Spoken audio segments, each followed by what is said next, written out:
Have you ever felt a constant, silent war raging inside you? A part of you that pulls you towards patience, but another much louder voice that screams in anger. A desire to be better, followed by the crushing weight of old habits? What if I told you that this isn't a sign of failure, but the exact proof of a divine map etched into your very soul? A map that leads from a state of inner chaos to a peace so profound, it is called a taste of paradise in this very life. A peace where you are no longer a slave to your impulses, but a beloved servant of the divine, welcomed by Allah Himself with the words, "O tranquil soul, return to your Lord, well-pleased and well-pleasing. Enter my paradise." This journey is the subject of our exploration today. It is the journey of the nafs, the self. In Islamic spirituality, the human being is a magnificent and complex creation. We are not just a body. We are a spirit, an intellect, a heart, and we have the nafs.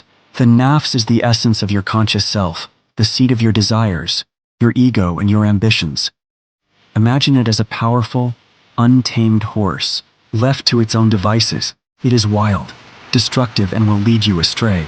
But when tamed and trained with the reins of divine guidance, it transforms into a noble steed, capable of carrying you to the highest spiritual realms you can imagine.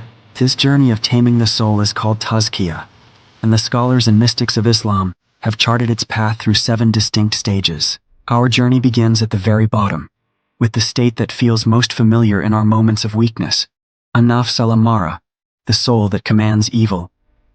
This is the raw, unrefined self, dominated entirely by primal instincts, shahwat, desires, and ghadab, anger. It is the ego that whispers to us, justifying our wrongs and compelling us to satisfy its every craving. The Quran beautifully captures this in the story of Prophet Yusuf, peace be upon him, who in his immense humility said, "And I do not acquit myself." Indeed, the soul is a persistent enjoiner of evil. In this stage, a person is essentially a slave to their desires. Their worship, if it exists, is a hollow ritual, a motion without heart, because the noise of the ego drowns out the faint voice of the spirit. But here lies the first spark of hope. The mere act of recognizing this darkness within yourself is not a cause for despair. It is, in fact, the first glimmer of light, the initial pang of conscience that signals the arrival of the next stage.